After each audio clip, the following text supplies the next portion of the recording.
Investment manager के सौरभ मुखर्जी जुड़ गए हैं। सौरभ के पास मार्केट्स में काफ़ी लंबा एक्सपीरियंस रहा है। यूके में भी काम कर चुके हैं, उसके बाद इंडिया आए, एम्बिट में काफ़ी सक्सेसफुल सेल साइड पर उन्होंने काम किया और उसके बाद एक अपना खुद का एक PMS मार्सलस इन्वेस्टमेंट मैनेजर्स वो चला रहे हैं। अब वो उनसे बात करते हैं मार्केट और इंडिविजुअल स्टॉक्स को लेकर। Saurabh, good morning. अच्छा सौरभ, आप टॉप डाउन मार्केट की बात करते नहीं हैं, आप कहते हैं कि वो मतलब उसका कोई मतलब नहीं होता, तो मैं सीधा कुछ इंडिविजुअल थीम्स पर आपसे बात करूंगा और वो आपके पोर्टफोलियो कंपनीज को लेकर। TCS के नंबर्स के बाद क्या आप थोड़े डिसअपॉइंटेड हैं? आपको लग रहा है कि होल्डिंग कम की जाए या इस लोअर लेवल को आप यूज़ कर रहे हैं टॉप अप करने के लिए? आपका व्यू क्या होगा जिस तरीके से मार्केट ने रिएक्ट किया? देखिए मेरे को TCS के नंबर बहुत अच्छे लगे। आई टेल यू व्हाई अच्छे लगे। आप देखिए दुनिया का माहौल देखिए, युद्ध चल रहा है एक तरफ, दूसरी तरफ यूरोप और US में बड़े बैंक की बर्बादी हो रही है। वैसे माहौल में अगर आप मेरे को 15-16% टॉप लाइन और बॉटम लाइन ग्रोथ दिखला सकते हो, 25% ऑपरेटिंग मार्जिन दिखला सकते हो, सबड्यूड इनपुट कॉस्ट प्रेशर्स मतलब सैलरी इन्फ्लेशन प्रेशर सबड्यूड, और साथ ही साथ record quarter for deals, nothing $10 billion के डील विंस थे। सो डिफिकल्ट टू सी, इससे ज्यादा क्या उम्मीद कर सकते हैं? या एक 40 साल से कंपनी कंपाउंड कर रही है, दुनिया की second largest IT services company है, मैसिव स्केल पे काम कर रही है। उस स्केल के साथ साथ आपको मेरे को ग्रोथ दर्शा के दिखा रही है, 25% ऑपरेटिंग मार्जिन दिखा रही है और $10 बिलियन डील विंस दिखा रही है। तो हम तो खुश हैं। हम लास्ट ईयर हमने शेयर होल्डिंग बढ़ाई थी और उसी एनहांस शेयर होल्डिंग पे TCS पे आगे बढ़ रहे हैं। जो लोगों का, जो हमारे देश में गाइडेंस पे लोगों की एक बहुत मानसिक डिपेंडेंस है, both by side and sell side, guidance पे बहुत भरोसा करती है। अच्छे कंपनीज हमेशा कंजर्वेटिव गाइडेंस देते हैं। जो बेकार कंपनी होते हैं वो अग्रेसिव गाइडेंस देके फिर डिसअपॉइंट करते हैं। TCS जैसे अच्छे कंपनीज कंजर्वेटिव गाइडेंस देते हैं और अगर आप सोचे दुनिया का माहौल, उस कॉन्टेक्स्ट में इस कंपनी ने जो गाइडेंस दिया वो उचित था, कंजर्वेटिव था और उसी प्रकार से अच्छे कंपनीज गाइडेंस देते हैं। और हमारे कंसिस्टेंट कंपाउंडर्स पोर्टफोलियो में इसकी काफी बड़ी अहमियत है। इस कंपनी की मेरी पर्सनल होल्डिंग है, मेरे माँ बाप की भी होल्डिंग है थ्रू मार्सेलस, और हमारे 10,000 क्लाइंट्स की भी थ्रू मार्सेलस PMS TCS में होल्डिंग है। मैं एक फॉलोअप पूछना चाहता हूँ सौरभ, क्योंकि एक पोस्ट कोविड वैल्यूएशन में काफ़ी एक बबल आया था, 30 टाइम्स को न्यू नॉर्मल कहा जा रहा था IT कंपनियों में। लेकिन अब क्योंकि हमने देखा कि ग्रोथ क्लियरली मॉडरेट तो हुई है और इस साल थोड़ा रिस्क तो है ही। इवन इन्फोसिस की गाइडेंस आपने देखी होगी और नॉर्मली ऐसा नहीं हो सकता कि मतलब अगर इन्फोसिस इतना खराब करेगा तो TCS को बहुत ज़्यादा मार्जिन से आउट परफॉर्म कर देगा। प्रीवियसली हुआ है, लेकिन एक रिस्क तो रहेगा। तो उस कॉन्टेक्स्ट में क्या ये वैल्यूएशंस अभी भी जस्टिफाइड है? कई लोग कह रहे हैं कि अभी इनको शायद इन वैल्यूएशंस को वापस प्री कोविड लेवल पर पहुंचना होगा। तो गणित काफी आसान है अनुज। अगर हम एक बेसिक सा स्प्रेडशीट खोलें, सिंपल सा स्प्रेडशीट खोलें और माने कि कोई कंपनी 20 साल 20% से कैश फ्लो को ग्रो करे, जो TCS ने किया है, मेरे ख्याल से इन्फोसिस ने भी कंफर्टेबली किया है। लास्ट 20 साल से ये कंपनी अपने फ्री कैश फ्लो को 20% से ग्रो कर रहे हैं। अगर आप माने कि गिवन द स्ट्रक्चरल हेडरूम मतलब दुनिया में क्लाउड ट्रांजिशन सिर्फ 1/3 हुआ है, 2/3 होना बाकी है।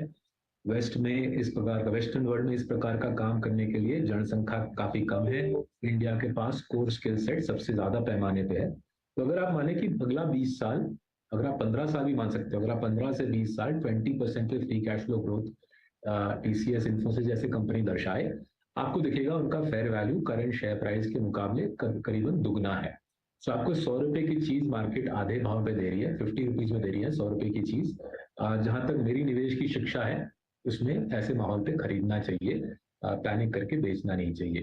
तो ये बेसिक गणित है। 20 साल से 20 साल तक 20% फ्री कैश फ्लो कंपाउंडिंग, उसके बाद एक आप लॉन्ग टर्म इन्फ्लेशन के रेट पे ग्रोथ ले लीजिए 5% का। आप देखेंगे current share price is nowhere near fair value काफी ज्यादा आगे, दुगना है करंट शेयर प्राइस के मुकाबले में। अच्छा ठीक है, चलिए ये तो बात हो गई IT TCS इनकी। एक और स्टॉक जो मैं आपसे डिस्कस करना चाहता हूँ जो आपके पोर्टफोलियो का हिस्सा रहा है वो है डिवीज़ लैब्स। और डिवीज़ को मैंने काफ़ी टाइम से ट्रैक किया है। इंडियन मार्केट में एक फार्मा क्षेत्र में सबसे बड़ा कंपाउंडर रहा है और एक बहुत बड़ी सक्सेस स्टोरी रही है, केस स्टडी रही है। लेकिन डिवीज़ में ये फेजेस आते हैं जिसमें वो 40-50% करेक्ट करता है और उसके बाद फिर से एक रैली शुरू होती है। जैसे अभी रिसेंटली ये करीब 45% तक गिरा और अभी पिछले एक महीने में 15% की फिर रैली आई। लेकिन पिछले 1 साल के परफॉर्मेंस ने इसके आपके पोर्टफोलियो को थोड़ा हर्ट किया होगा। यहाँ पर अब आपका क्या व्यू है? क्या वो जो एक वन वे रैली थी वो खत्म हुई है यहाँ पर, या वो अभी भी इंटैक्ट है? देखिए, जितना हमारे पोर्टफोलियो में जितना मार्जिन ऑफ सेफ्टी ज्यादा होता है स्टॉक का, उतना ज्यादा पोजीशन साइज होता है। तो करीबन 1 साल पहले डिवीज के कोविड के दौरान भीषण रैली की वजह से मार्जिन ऑफ सेफ्टी घट गई थी और हमारे पोर्टफोलियो में पोजीशन साइज डिवीज का 1 साल पहले तक करीबन 3% था। जैसे जैसे स्टॉक आधा हुआ, 2022 में ये स्टॉक मोटा मोटी आधा हो गया, हमने नवंबर दिसंबर में इसका पोर्टफोलियो साइजिंग करीबन 8.5% कर दिया, right, as we saw the share price go down. जैसे आप बोल रहे हो वैसे हमारा भी अंदाजा है, इसमें कोई फंडामेंटल इशू नहीं है। कंपनी एपीआई में दुनिया में टॉप 3 प्रोड्यूसर्स में आ गई है। जितने भी यूएस में बड़े फार्मा कंपनीज हैं उनसे हमारी बातचीत चलती है, वो इस कंपनी को 10 आउट ऑफ 10 देते हैं as the most reliable supplier of large scale APIs. तो जैसे जैसे 2022 में स्टॉक आधा हुआ, हमने पोजीशन 3% से अपने पोर्टफोलियो का 8.5-9% कर दिया। अब हमको पता नहीं कब रैली आएगी टाइम मार्केट टाइमिंग हम कर नहीं सकते हैं मार्सेलस में। तो हमने basis the fundamental strength of the company, basis the valuation, again by November December हमारे जो वैल्यूएशन एनालिस्ट हैं वो बोल रहे थे कि 100 रुपए का माल फिर से 50 में मिल रहा है। मार्जिन ऑफ सेफ्टी बढ़ा था, 50-60% का मार्जिन ऑफ सेफ्टी था। हमने पोजीशन साइज बढ़ा दिया और उम्मीद है कि अगले 1-2 साल में हमको इसका फायदा मिलेगा। अगेन मार्केट शॉर्ट टर्म लेके बहुत ज्यादा उछलता है। कोविड खत्म हुआ, जाहिर है मोलनुपिराविर की प्रोडक्शन खत्म हुई, जाहिर है वाई बेसिस पे रेवेन्यूज वेंट बैकवर्ड्स, बट उसमें कुछ आश्चर्य की बात तो है नहीं। कोविड की दवाई बंद होगी तो जाहिर है वाई पे जाएगी। फंडामेंटल स्ट्रेंथ्स हमारे एनालिसिस के मुताबिक, Divi's came out of covid stronger than it went in. और क्लाइंट उनके जो की क्लाइंट्स हैं उनके साथ हमारा जो डिस्कशन है उसी पॉइंट पे फोकस था कि कंपनी आज 2019 के मुकाबले 2020 के मुकाबले स्ट्रॉन्गर है यानी, and the answer was absolutely it is. तो पोजीशन हमारी आज डिवीज में कई ज्यादा है कोविड के पहले से। ओके, आपने ये दिवीज लैब पे एक बहुत स्ट्रॉन्ग पॉइंट रखा है यहाँ पर। अच्छा सौरभ जी, यहाँ पे कुछ स्टॉक्स जो आपने पिक किए थे लोअर लेवल्स पे और उन्होंने बहुत स्मार्ट मूव दिया पैकेजिंग में। आई थिंक मुझे याद है मोलटेक पैकेजिंग आपका अभी भी 932 पे all time high, closer with all time high trade करता हुआ। बट जैसा कि अनुज के प्रश्न के एवज में आपने दिवीज पर बात कही, एशियन पेंट्स इस बार इसने भी बहुत स्ट्रांगली अंडर परफॉर्म किया है। पिछले 6-7 महीने में काफी पेन था। यहाँ पे क्या व्यू है इस वक्त और क्या लोअर लेवल्स पे ये ऐड किया आप लोगों ने? देखिए, एशियन पेंट्स पे ऑनेस्टली आपको हमारी व्यू की जरूरत नहीं है। इस कंपनी ने 10 साल में 10 गुना दिया है, 20 साल में 100 गुना, 30 साल में 1000 गुना और 24 साल में, मतलब आईपीओ 1982 में था तब से लेकर आज तक 24,000 गुना दिया है। इस प्रकार का कंपाउंडर इंडिया के इतिहास में कभी दिखा नहीं है। एंड ये कंपनी टिपिकली हमारे देश में लोग अगेन शॉर्ट टर्मिस्ट व्यू लेते हैं। तो तेल का भाव जब चढ़ता है लोग एशियन पेंट्स बेचते हैं, मार्सलस वाले बिल्कुल विपरीत डायरेक्शन में जाते हैं। तेल का भाव, मतलब petrochemicals are pass through for Asian Paints. Market वो बात समझ नहीं पाता, इसलिए राइजिंग ऑयल प्राइसेस से इसके शेयर प्राइस पे नेगेटिव दबाव आता है, हम आप उठा लेते हैं। अगेन अगर आप एशियन पेंट्स की तुलना करें today versus pre Covid, through the Covid years इन्होंने अपना डिस्ट्रीब्यूशन फुटप्रिंट बढ़ाया, कोई दूसरा कॉम्पिटिटर ऐसा कर नहीं पाया था। इन्होंने अपने होम डेकोर बिजनेस को प्रॉफिटेबल बनाया, अपने बाथरूम फिटिंग्स बिजनेस को प्रॉफिटेबल बनाया, and they came out of Covid basically with 3 guns blazing, 3 अलग अलग प्रकार के profitability drivers blazing. Distribution channel doubled, and साथ ही साथ जो छोटे मोटे कॉम्पिटिटर्स टक्कर देने का प्रयास कर रहे हैं वो उनकी मार्केट शेयर गेन करने की प्रयास सक्सेसफुल नाकाम रही। और वो कोई नई बात नहीं है, एशियन पेंट्स में मैं दशकों से जो हिस्ट्री पढ़ी है इस कंपनी की, छोटे मोटे कॉम्पिटिटर्स आते रहते हैं, कोशिश करते हैं पैसा खर्च के कि मार्केट शेयर छीने, बट वो उनका प्रयास सक्सेसफुल नहीं रहता और वही बात फिर से हम देख रहे हैं। तो अगर ये स्टॉक, हमने कोविड के दौरान पोजीशन और बढ़ाया था, अगर ये स्टॉक कमजोर रही तो जरूर बनाएंगे, बट इसका अनफॉर्चुनेटली और fortunately whichever way you want to look at it, तेल के भाव के साथ एक नेगेटिव कोरिलेशन है। हमारे लिए वो लाभदायक होता है बिकॉज राइट से तेल का भाव चढ़ता है, लोग स्टॉक को बेचते हैं, गलती करते हैं। अगर वो गलती लोग फिर से करें तो हम उसका पूरा फायदा उठाएंगे। ओके अभी तक तो सौरभ जी हम आपके पिक किए हुए स्टॉक्स के बारे में और उन पे आप लोगों ने फ्रेश पर्सपेक्टिव क्या रखा है उसके बारे में बात कर रहे थे। सर यहाँ पे हमेशा जब इसका आप कार्यक्रम में शिरकत करते हैं तो कोई नया स्टॉक जो कि आपकी मैनेजमेंट से इंटरेक्शन हुआ हो वकालत जरूर करते हैं, बात जरूर करते हैं। हाल फिलहाल में बीते 2-3 महीने में इंटरेक्शन हुआ हो कोई खास स्टॉक मैनेजमेंट मिड कैप में या फिर लार्ज कैप में?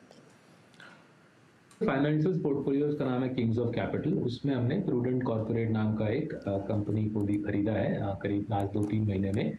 ये कंपनी म्यूचुअल फंड डिस्ट्रीब्यूटर्स को और जो लोग इंश्योरेंस बेचते हैं उनको एक प्लेटफॉर्म देती है। करीबन 25,000 इंश्योरेंस और म्यूचुअल फंड के डिस्ट्रीब्यूटर्स इस प्लेटफॉर्म के साथ जुड़े हुए हैं। और ये mutual fund distributors, insurance distributors फिर छोटे टिकट वाले ग्राहकों को, जो मानिए 2-3 लाख का या 5 लाख का म्यूचुअल फंड खरीद रहे हैं या 30-40 हजार रुपए का टर्म लाइफ पॉलिसी ले रहे हैं, उन कस्टमर्स, जो मास पब्लिक है, वो जिन डिस्ट्रीब्यूटर्स के थ्रू मैन्युफैक्चर्ड प्रोडक्ट्स बेचती है, पैकेज फाइनेंशियल सर्विसेज बेचती है, उनको प्रूडेंट कॉर्पोरेट एक प्लेटफॉर्म देती है। जाहिर है बहुत ही कैश जनरेटिव बिजनेस है, इसमें नेटवर्क इफेक्ट काफी है। जितने ज्यादा डिस्ट्रीब्यूटर्स आपके प्लेटफॉर्म पे, उतनी तगड़ी आपकी प्लेटफॉर्म, उतनी ज्यादा आपकी बार्गेनिंग पावर इंश्योरेंस और म्यूचुअल फंड मैन्युफैक्चरर्स के साथ। और जैसे जैसे इंडिया में फाइनेंशियल सर्विसेज इंडस्ट्री कंसोलिडेट कर रही है, मैन्युफैक्चरर्स कंसोलिडेट कर रहे हैं, गिने चुने बड़े लाइफ इंश्योरेंस रह गए हैं, गिने चुने बड़े म्यूचुअल फंड हाउसेज रह गए हैं, उनके साथ प्रूडेंट कॉर्पोरेट जुड़ के अच्छा काम कर रहा है पब्लिक के लिए। तो उनको कॉम्पिटिटिव एडवांटेजेस मजबूत लगी, फ्रेंचाइज कैश जनरेटिव लगा, वेल गवर्न लगा, इसलिए किंग्स ऑफ कैपिटल में हमने प्रूडेंट कॉर्पोरेट खरीदा। ओके, प्रूडेंट कॉर्प ऐड किया है। आपके पोर्टफोलियो में 2 स्टॉक्स जिन्होंने रिसेंटली शानदार परफॉर्मेंस दिखाया है सौरभ, एक तो है नेस्ले, जो खैर आपका मतलब आपने हमेशा बोला है कि एक इंडिया में अगर एक स्टॉक जो आपको सबसे ज़्यादा पसंद रहा है वो नेस्ले ही रहा है, और दूसरा पेज इंडस्ट्रीज़। यहाँ पर स्पेशली पेज को लेकर आप अभी भी कॉन्फिडेंट हैं given the current competitive intensity? बिल्कुल, देखिए अंडर गारमेंट्स में अगर देखें, अंडर गारमेंट्स में जो बाकी जो कॉम्पिटिटर थे प्राइमरीली कोलकाता से और कुछ हद तक आदित्य बिरला फैशन रिटेल के अंदर वैन ह्यूजन, बाकी कॉम्पिटिटर्स के दांत खट्टे किए पेज ने 2020, 21, 22 में। तो उनके रिजल्ट से आपको पेज के रिजल्ट्स में तो दिखेगा ही, बट कॉम्पिटिटर के रिजल्ट, कॉम्पिटिटर्स भी लिस्टेड हैं तो उनके रिजल्ट्स में भारी पिटाई दिखती है। एंड अंडर गारमेंट्स में मेरे ख्याल से आप कोई डाउट नहीं रहा, पेज को टक्कर देना नामुमकिन है। आपके लिए, हमारे लिए अगर आगे जाते मैं सवाल खड़ा करूं तो सवाल ये खड़ा होता है कि चिल्ड्रंस अंडरगारमेंट, बच्चों के अंडरगारमेंट्स में और लाउंज वेयर में पेज अपनी क्षमता कितनी बढ़ा सकता है। लाउंज वेयर में कोविड के दौरान पेज ने तो कमाल का काम किया, राइट। आई रिमेम्बर कोविड में कंपनी जब प्रवेश की तब शायद 10-15% प्रॉफिट्स अंडर लाउंज वेयर से आता था। वाइल एग्जिटिंग कोविड इनका 40-45% EBITDA लाउंज वेयर से आता था। लाउंज वेयर में नाइकी, रीबॉक, एडिडास जो एमएनसीज हैं, इनको लॉन्ग टर्म में पेज टक्कर दे सकता है, इस पर थोड़ा सा हम और काम कर रहे हैं। और childrens garments, childrens under garments में पेज कितना शक्तिशाली फ्रेंचाइज बना सकते हैं, इसमें जरा और करो। मेंस अंडर गारमेंट्स में कॉम्पिटिटर्स की भारी धुलाई की है पेज ने थ्रू 2021, 22, और उससे हम ऑब्वियसली बहुत खुश हैं। स्टॉक ट्रिपल्ड होना सर, रिमेंबर जून 2019 से अगर जून 2022 देखो, 3 साल में स्टॉक ट्रिपल हो गया। एंड आगे बढ़ते हुए और कंपाउंडिंग की उम्मीद रखते हैं। मैनेजमेंट अच्छा काम कर रही है, टेक्नोलॉजी का भरपूर इस्तेमाल कर रही है। अगेन डिस्ट्रीब्यूशन फुटप्रिंट को कोविड के दौरान डबल किया गया, बट देखना पड़ेगा लाउंज वेयर में और बच्चों के कपड़ों में कितना अच्छा काम ये कंपनी कर सकती है। अच्छा सौरभ, आपका कंसिस्टेंट कंपाउंडर पोर्टफोलियो तो मैं पूरा आपकी उसमें शीट में देख रहा हूँ, लेकिन ये जो आपका राइजिंग जायंट्स वाला है, इसमें जीएमएम फॉडलर, डॉक्टर लाल, पेज इंडस्ट्रीज, आवास के बाद आपने नाम नहीं लिखे हैं, सिर्फ stock 5, stock 6, stock 7, stock 8, stock 9 लिखा हुआ है। यहाँ पर कोई इंटरेस्टिंग, अब एक प्रूडेंट कॉर्प की आपने बात कर ली, उसके अलावा कोई और मिड कैप में जो आपने रिसेंटली ऐड किया हो या सब्ट्रैक्ट किया हो, कोई स्टॉक? तो देखिए, डिवीज भी हमने राइजिंग जायंट्स में ले लिया, जैसे हम डिस्कस कर रहे थे लास्ट ईयर स्टॉक आधा हो गया, मार्केट कैप भी आधा हो गया, तो हमारे मिड कैप पोर्टफोलियो में शामिल होने के लिए एलिजिबल हो गया, तो डिवीज भी ले लिया। उसके साथ साथ जैसे इन्फोज हमारे राइजिंग जायंट्स पोर्टफोलियो में है, चोलामंडलम हमारे राइजिंग जायंट्स पोर्टफोलियो में है, ICICI Lombard rising giants portfolio में है। मोटा मोटी हमारे सारे पोर्टफोलियोज की पिक्चर सिमिलर है। वाई अगर मैं देखूं, profit is up around 25%, EBITDA level पे, पैट लेवल पे प्रॉफिट वाई 25% अप है, और portfolios are down anywhere between say 10 to 20%. So share prices हमारे सारे portfolios के 10 से 20% नीचे गए हैं, और प्रॉफिट्स 20 से 25%, कुछ केसेस में 30% ऊपर गए हैं। तो जाहिर है खरीदने का अच्छा मौका है। जहाँ तक हमारे पास पैसे हैं, कंपनी के पास पैसे हम लगा रहे हैं, और जहाँ तक हमारे क्लाइंट्स के पास स्पेयर फंड है, हमारी जो उनको सलाह है कि देखिए जिंदगी में ऐसे मौके ज़्यादा आते नहीं है, आपको अच्छी चीज़ कम भाव में मिल रही है, ले लेना चाहिए। ओके सौरभ, जाने से पहले एक आपका इस समय मार्केट को लेकर क्या व्यू है? मुझे पता है आप नॉर्मली थोड़ा अवॉइड करते हैं, लेकिन गिवन द करंट सर्कमस्टांसेस इस समय क्या व्यू होगा? तो आप आई थिंक कुछ देर पहले अनुज आप बोल रहे थे, मैं जब वेट कर रहा था टू कम ऑन है, आप बोल रहे थे कि मार्केट में तेजी नहीं है। सो मेरा सोच इस मुद्दे पे काफी स्ट्रेट फॉरवर्ड है। देखिए लास्ट 1 साल, करीबन 1.5 साल, डोमेस्टिक इन्वेस्टर ने, रिटेल इन्वेस्टर ने, domestic investor via mutual fund, तो इन्होंने मार्केट को संभाला है, and all credit to them. It's tribute की जब फॉरेन इन्वेस्टर कंप्लीटली एब्सेंट है, विदेशी निवेशक पूरी तरह से एब्सेंट है, फिर भी हमारा मार्केट समझ जाता है बिकॉज डोमेस्टिक फ्लोज इतने स्ट्रांग है। बट आई थिंक अब वो माहौल आ गया है, given the rise in interest rates. अब शायद डोमेस्टिक इन्वेस्टर थोड़ा स्टीम्ड आउट है, उसके पास शायद मेरे ख्याल से स्पेयर पूंजी उस पैमाने पे नहीं है जो 1 साल 1.5 साल पहले थी, और अब दरकार है विदेशी निवेशक को मार्केट में आके मार्केट को आगे ले जाने की। अगर वेस्ट में इन्फ्लेशन का माहौल पीक आउट कर गया है और फेडरल रिजर्व भारी रेट हाइक्स नहीं करता, मेरे ख्याल से विदेशी निवेशक लौटेगा, चाइना छोड़ेगा, इंडिया में आएगा। और अगर थोड़ा सा अनुमान लगाए कितने पैमाने पे आ सकता है, 3.5 ट्रिलियन है फॉरेन इन्वेस्टर्स का निवेश चाइना के मार्केट में, और इंडिया के मार्केट में फॉरेन इन्वेस्टर्स का निवेश केवल 0.6 ट्रिलियन है। तो मानिए अगर $1 ट्रिलियन भी चाइना से इंडिया की तरफ घुमाया जाए ओवर द नेक्स्ट 5 ईयर्स, करीबन साल में 100 से 200 बिलियन डॉलर आ सकते हैं इंडिया के मार्केट में। इसलिए मेरा जो आउटलुक है कि once the dollar rupee stabilises, once federal reserve rate hikes peak out, I think विदेशी निवेशक का इंडिया में वापस आना ओवर ड्यू है, फिर वो लोग इस मार्केट को और एक लेग अप देंगे, जो काम अब तक डोमेस्टिक इन्वेस्टर्स ने लास्ट 1 साल 1.5 साल बखूबी किया था। ओके सौरभ, शुक्रिया जुड़ने के लिए आज हमारे साथ, और इन सारे टॉपिक्स पर बेबाक बात करने के लिए।